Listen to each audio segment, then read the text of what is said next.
Hi, I'm Teresa Greenan, creator of Family, the web series. As you know, we've been taking the month of May to give you a behind-the-scenes look at the three main actors on the show. We've already met Amber Rack and Ernie Joseph, and now let's meet Eric Smiley, who plays Stuart. Hi, Eric! Come on in. Thanks for letting us visit you. Anytime, anytime. This is where I spend about, 8 to 10 hours of my day. So you're a hairstylist. I am a hairstylist extraordinaire. Hairstylist to the stars. You're the star. You know what? Let me go get my hairstylist here. You think of it? You have a few out of place. Yes. There we go. My hairstylist. There we go. Oh yeah. I do believe I've got a client that just came in. Let's take a Oh, look. very exciting. I'm going to put on my Mr. Rogers happy shoes here. I have been doing hair since 1984. I've done a lot of things off and on since then, but hair is what I keep coming back to. I enjoy it. I must be pretty good at it because I don't advertise and I'm always busy. I get to be around a lot of people and I get to work with my hands. I'm not a computer person. Nothing against computers, but I'm definitely not cut out for an office job. I can take time off to do some acting and such, travel here and there. I haven't done theater in a few years, mainly because I can't take the time off. I trained at a conservatory at Arizona State University. I miss it a lot.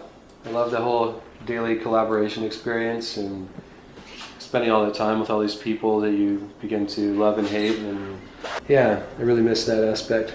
So how's theater different from film? You feel more ensemble, I guess.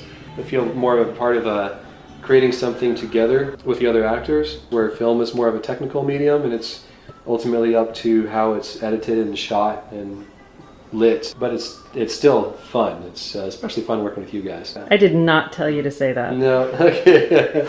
But my check is in the mail, right? Do you get recognized on the street from the web series? No, I get recognized a lot more for the Hump film that I made last year. The amateur porn contest. This was not a porn film I was in, mind you. It was a very erotic banana film. I played a priest in that. And didn't you play a rabbi in another film? Yes, I played a priest, I played a rabbi. It totally sounds like a joke. All three of my characters walk into a bar.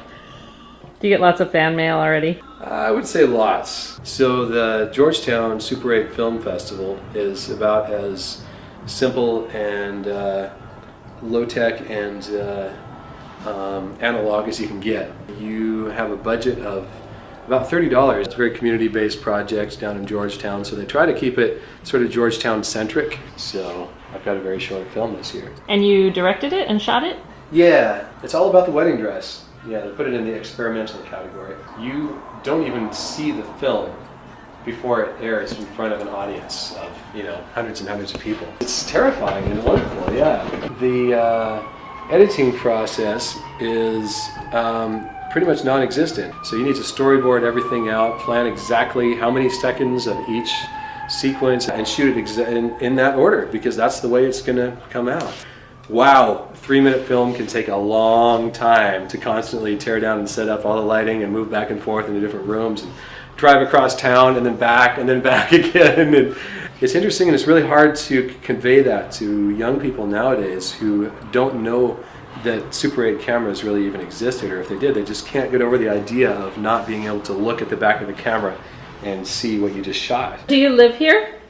I don't live here, no. I could never live with these guys. There's a couple guys who live here, but they're slobs, But what do you expect? They're like 27, and they're stoners.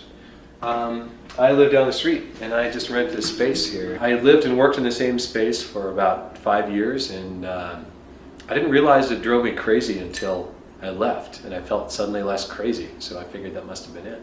Some days I wouldn't even leave home. Except maybe to go to the gym late at night, so I'd never get out in the sunlight or anything. So it's really nice to have that 15-minute spread of time where I can walk to work.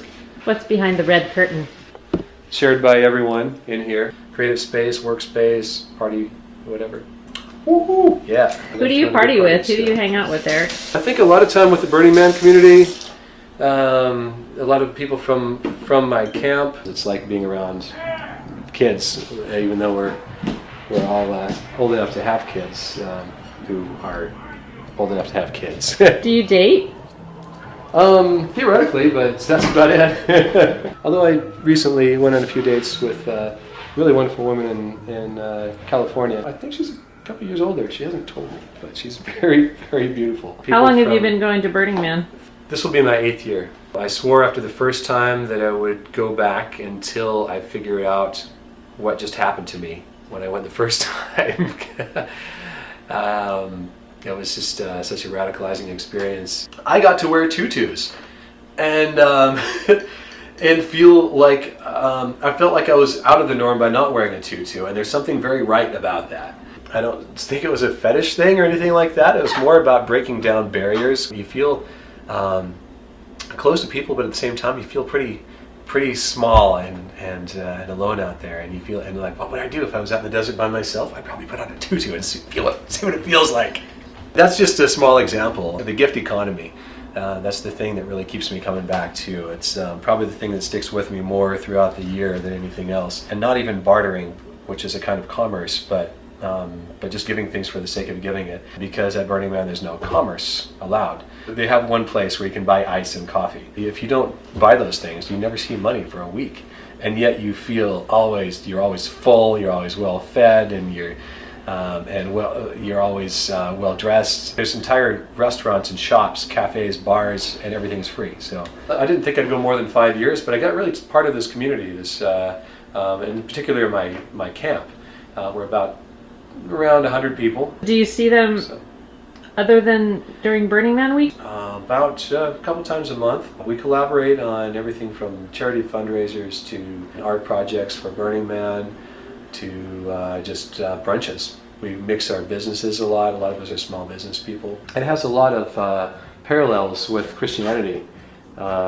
Very community oriented, very much into gifting and giving, and I mean there's definitely a lot of stuff that's purely hedonistic pleasures and such. I don't have any pressure to do any drugs or get involved in any other activities that I just don't feel like.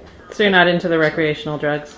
Yes, actually I do a little bit. That's one night a year that I have come to really value. I could do without it, but I definitely enjoy it while I'm there. Are you a Seattle native, Eric? I am one of about 5 people that they let stay in Seattle who was actually born around here. Where were you born? Everett, old mill town, very working class, and there's Boeing is up there as well. My mom worked at Boeing when I was born, and are your folks still around? They moved to Eastern Washington. It was growing too fast over here back in the 70s, getting too liberal, so they decided to pack up and move the family out to Eastern Washington, where it's still kind of like Texas. So I guess they don't know about the polyamory themed web series. No, they don't. I just figured I'd spare them that. I have an older brother, 2 years older, works at Boeing, and a younger brother who's a social worker and lives in Phoenix. Where do you like to travel to? Been to Iceland a few times, Mexico, South America, a little bit to Thailand. Now I travel without leaving home by having travelers just come and stay with me virtually every day of the week through couchsurfing.com. It's been a really big part of my life. I've always got people just crouching on my couch or on my floor. I'm hosting up to 12 people at a time sometimes. Most of the time it's 1, 2, 3 people. It's just nice having people around and having friendly, happy and healthy young people around. So all you single ladies out there, just so you know, I'm a single guy. So. Well, that's all for this time. And in case you haven't checked the website lately, family t-shirts are now available at printfection.com, and here's the address. We'll be back on June 7th with all new original episodes for the rest of the season. I'm Teresa Greenan. Thanks for watching. Bye.